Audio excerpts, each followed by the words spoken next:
Hey everyone, welcome to CLAT point and let's start आज का the Hindu news discussion. काफ़ी सारे इंपॉर्टेंट आर्टिकल्स हमें हमारे एग्जाम के पर्सपेक्टिव से डिस्कस करने हैं। आगे बढ़ने से पहले अगर आप क्लैट, एलेट, एनएलसेट या किसी भी लॉ एंट्रेंस टेस्ट की तैयारी कर रहे हैं and you are seeking for a course, don't forget to check CLAT point का ऐप। यहाँ पे हम इन सभी एग्जाम्स की तैयारी कराते हैं। आपको बुक्स मिलेंगी, मॉक्स मिलेगा, मॉक टेस्ट अगर आपको घर पे डिलीवर कराना है वो मिलेगा, ऑनलाइन चाहिए वो मिलेगा। तो सारी चीज़ें हैं, आप एक बार जाइए हमारी ऐप को चेक करिए। टीम का कॉन्टैक्ट नंबर भी है, आप कॉन्टैक्ट करके भी इन कोर्सेज़ की जानकारी हमसे ले सकते हैं। सबसे पहले देखिए, जो आर्टिकल है वो है कि India US to double bilateral trade to $500 billion by 2030। तो आपको पता है ट्रम्प एंड मोदी जी मिले हैं और काफ़ी सारी बातें हुई हैं। And US pushes for more defence deals, offer F-35 fighter jets. देखो मतलब ये तो बिल्कुल यूएस का फायदा है, हम उनसे खरीदेंगे, उनको उनका एक्सपोर्ट बढ़ेगा, उन्हें पैसा ज़्यादा मिलेगा। लेकिन फिलहाल ये न्यूज़ है, एग्जाम के लिए इतना इंपॉर्टेंट नहीं है। बट एक चीज़ आप यहाँ पे ये पॉइंटर याद रख सकते हो कि इंडिया एंड यूएस ने बायलैटरल ट्रेड कितना बिलियन डॉलर करने का कब तक सोचा था। तो ऐसा एक क्वेश्चन बन सकता है। इसके बाद Jamia puts a poster with personal details of students on campus. Exam के लिए नहीं है, बट कल भी मैंने आपको एक न्यूज़ बताई थी, उसी से कनेक्टेड न्यूज़ है। तो जो जो लोग इसमें रिस्पॉन्सिबल थे, जिन्होंने प्रोटेस्ट करी थी, उनका नाम पोस्टर के साथ, फ़ोन नंबर के साथ जो है लगा दिया गया है कैंपस में। अब क्या हो रहा है, जो बच्चों का उसमें नाम है, उन लोगों को फ़ोन और इस तरीके की चीज़ें आ रही हैं, जो कि सही नहीं है। तो इसके ऊपर यहाँ पे जो है ये न्यूज़ आर्टिकल आया हुआ है। इसके बाद रणवीर अलाहाबादिया के ऊपर काफ़ी सारी एफआईआर हुई हैं पूरे इंडिया भर में। उसी में से एक मामला ये था कि अभी सुप्रीम कोर्ट में ये पहुंचे थे और चाह रहे थे कि अर्जेंट हियरिंग हो इनके मैटर की, लेकिन सुप्रीम कोर्ट ने अर्जेंट हियरिंग के लिए मना कर दिया है। 2 से 3 दिन बाद इनका केस जो है वो लिस्ट किया जाएगा। यहाँ पे है TikTok returns to Apple Google app store after Trump reprieve. देखो, ट्रम्प ने 75 डे का पॉज लगा दिया है उस लॉ के ऊपर जो टिकटॉक को बैन करता था। तो वापस से अभी ये ऐप स्टोर एंड गूगल पे आ गई है यूएसए के अंदर। तो वही ये न्यूज़ है, ठीक। इसके बाद देखो, आज द हिंदू में और कुछ ऐसे खास आर्टिकल थे ही नहीं। तो ये द हिंदू का एक आर्टिकल मैंने इसके दूसरे संस्करण से लिया है, नॉट ऑफ टुडे न्यूज़पेपर, कल या परसों का आर्टिकल है, जिसमें यह था 18 injured at Jallikattu in Pudukkottai district. Jallikattu is a very important topic for exam, और अब इसको हम आगे समझते हैं। आज हम बात करने वाले हैं, न्यूज आ रही है तमिलनाडु से, 83 इंजर्ड इन जलीकट्टू। जलीकट्टू है क्या, पहली चीज।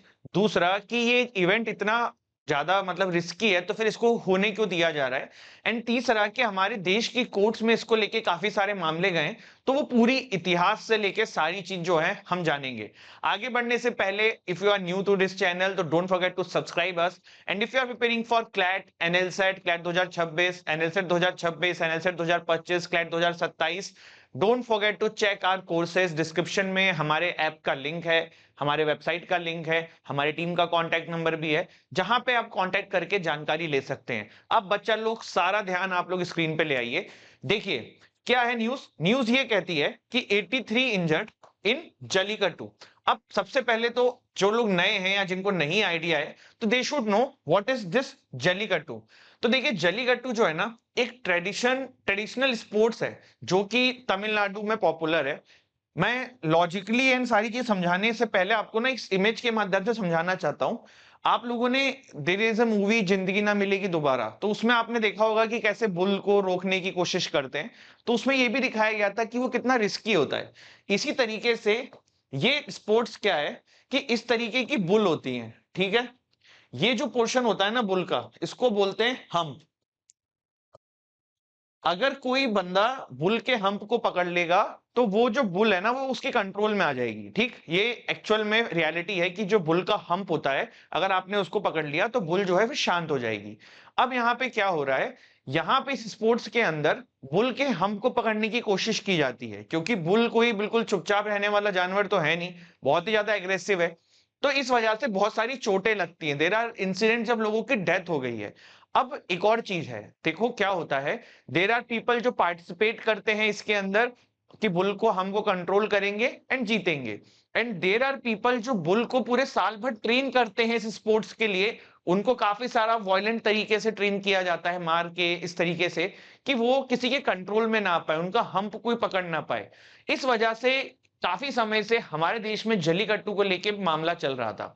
अब थोड़ा सा आते हैं कि क्या देश के अंदर मामला चला था सर, आपने बताया, तो हमारे देश की लॉ एंड ऑर्डर क्या कर रही है, क्यों इस स्पोर्ट्स को खेलने दिया जा रहा है अगर लोगों की मृत्यु हो रही है, लोगों को चोट लग रही है। आज ही की न्यूज मैंने आपको बताया 81 लोग इंजर्ड हो गए। तो इसको समझने की कोशिश करते हैं। देखिए, जलीकट्टू जो है ना, ये सिर्फ एक गेम नहीं है, it's an cultural kind of belief in Tamil Nadu का एरिया। जब उनका पोंगल का सीजन आता है, हार्वेस्ट का सीजन आता है, तब वो इस स्पोर्ट्स को करते हैं। मतलब there are some religious sentiments to it also. ये मामला हमारे सुप्रीम कोर्ट में गया था। एक कॉन्स्टिट्यूशन बेंच की सुप्रीम कोर्ट ने अपना फैसला दिया था, जिसमें जलीकट्टू का जो गेम है, जिसको बुल टेमिंग स्पोर्ट भी बोलते हैं, इसको कल्चरल हेरिटेज ऑफ स्टेट बताया गया। एंड इसको later on article 29 sub clause 1 of the constitution के तहत प्रोटेक्टेड भी बताया गया। बट ये पहली बार में नहीं हुआ था। एक केस इससे पहले भी सुप्रीम कोर्ट में गया था, उसके बारे में भी मैं आपको बताता हूं। 2011 के अंदर हमारी सेंटर ने क्या किया, उन्होंने, थोड़ा इतिहास समझते हैं, ठीक है, तब आप समझ पाओगे अभी प्रेजेंट कॉन्टेक्स्ट क्या था। 2011 के अंदर सेंट्रल गवर्नमेंट ने इस पर्टिकुलर गेम को डाल दिया in the list of training and exhibition is prohibited. मतलब इस गेम को रिस्की वाले गेम में डाल दिया गया, और यह भी कहा गया कि इस तरीके का गेम नहीं खेला जाएगा। अगर मैं आपको इस लैंग्वेज को समझाऊं, in 2011 the centre added bulls to the list of animals whose training and exhibition is prohibited. देखो क्या है, सेंट्रल गवर्नमेंट की एक लिस्ट है जिसमें जिन जिन एनिमल्स का नाम है, उन एनिमल्स से ना आप स्पोर्ट्स खेल सकते हो, ना ही उन एनिमल्स को आप अपने यहां रख के ट्रेन कर सकते हो किसी स्पोर्ट्स के लिए, ठीक। तो 2011 में सेंट्रल गवर्नमेंट ने ये काम किया था। इसका बहुत ज्यादा लेवल पे इसके अगेंस्ट में आवाज उठाई गई। साउदर्न एरियाज में बहुत ज्यादा क्रिटिसाइज हुआ, लोग सड़कों पे उतर आए थे, क्योंकि मैंने आपको बताया it's not just an sport for them, उनके रिलीजियस सेंटिमेंट्स भी इससे जुड़े हुए हैं। सुप्रीम कोर्ट में ये मामला आया मई 2014 के अंदर। मई 2024 के अंदर सुप्रीम कोर्ट ने जलीकट्टू को बैन कर दिया। इस केस का नाम था animal welfare board of India versus A Nagarajan case. इस केस के अंदर सुप्रीम कोर्ट ने इस गेम को आपके बैन कर दिया, ठीक। The case name is animal welfare board of India versus A Nagarajan. इसके बाद क्या हुआ, इसके बाद बहुत ज्यादा प्रोटेस्ट देखने को मिला साउदर्न एरियाज में, लोग सड़कों पे उतर आए। वहां की गवर्नमेंट ऑफ कोर्स चाहती थी कि इस स्पोर्ट्स को लाया जाए, क्योंकि वो तो लोकल को सपोर्ट करेगी, वोट बैंक्स भी होता है।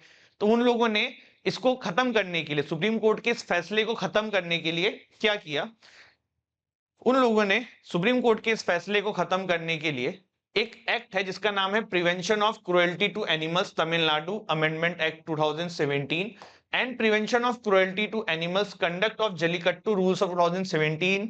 ये लाया गया, जिसमें ये कहा गया कि भैया बुल का जो रिलेटेड जो भी हमारी सुप्रीम कोर्ट ने मना किया है, या सेंट्रल गवर्नमेंट ने जो नोटिफिकेशन निकाला था, उसको अब हमने एग्जेम्प्ट कर दिया है, और बुल टेमिंग वाला जो स्पोर्ट्स है इसको अलाउ किया जाएगा, बुल्स को ट्रेन किया जाएगा। तो यहाँ पे ये 2017 के अंदर जो तमिलनाडु की सरकार है, उन्होंने यहाँ पे ये चीज करी। ये मामला फिर आया कहां पे, सुप्रीम कोर्ट में 2018 के अंदर।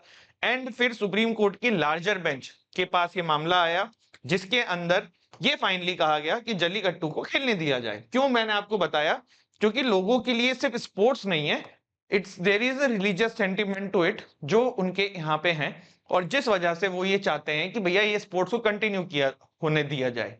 तो this is what Jallikattu sports is.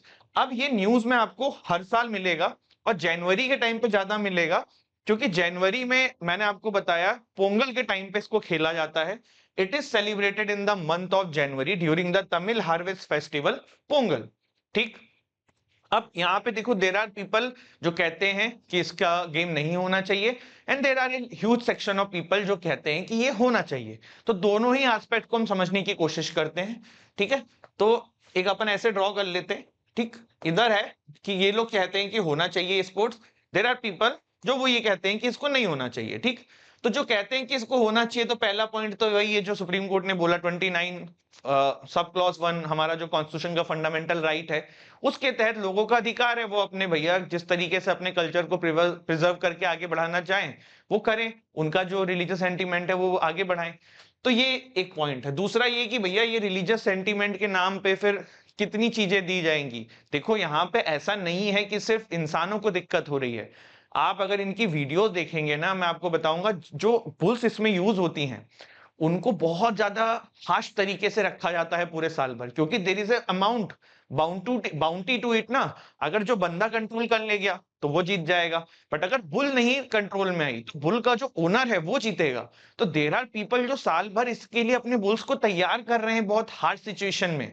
तो देर इज दिस थिंग कि भैया एनिमल्स की कोई राइट नहीं है क्या, उनके जिस तरीके से चीजें की जा रही हैं। एक बात ये आती है कि भैया लोगों की जान की कोई कीमत नहीं है क्या, लोग मर रहे हैं, लोगों की डेथ हो रही है इस चीज के लिए। ये कितना चिंताजनक विषय है कि भैया एक स्पोर्ट्स है जिसमें लोगों को हर साल चोट लग रही है, पता है, there are people who are dying and still this sports is continuing, कि भैया ये चल रहा है। तो ये एक बहुत चिंता का विषय है, तो ये इसके अगेंस्ट में है। देन दिस फेवर का पॉइंट यहाँ पे ये हो सकता है कि भैया हर रिलीजन में तो है ना, अब जैसे देर आर पीपल जो ये कहते हैं कि ईद के दौरान जो है वो एनिमल्स का सेक्रीफाइस इस तरीके से नहीं करना चाहिए, ठीक, बट वो मुस्लिम रिलीजन का अपना कल्चरल सेंटीमेंट है, रिलीजियस सेंटीमेंट है, उनको अलाउ करना चाहिए, वो बिल्कुल सही है अपनी जगह पे। तो ऐसे ही यहाँ पे अगर पीपल का रिलीजियसली सेंटीमेंट है इस चीज से, तो भैया इसको करने दो ना, ये वो लोग कहते हैं कि होना चाहिए।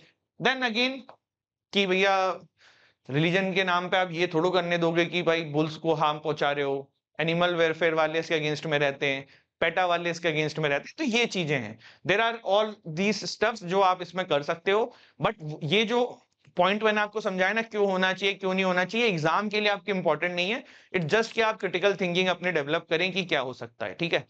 अदरवाइज आपके एग्जाम्स में फैक्ट्स पूछे जाएंगे जो मैंने आपको बता दिया है करंट अफेयर के पर्सपेक्टिव से, और इसमें काम की चीजें आपको देखो पता होनी चाहिए पूरा इतिहास। सबसे पहले सेंट्रल गवर्नमेंट नियम लाती है, फिर उसके अगेंस्ट में प्रोटेस्ट होती है, फिर सुप्रीम कोर्ट में भी वही बात कह दी जाती है, वो खारिज कर देते हैं इस स्पोर्ट्स को, बहुत प्रोटेस्ट होता है साउदर्न एरियाज में।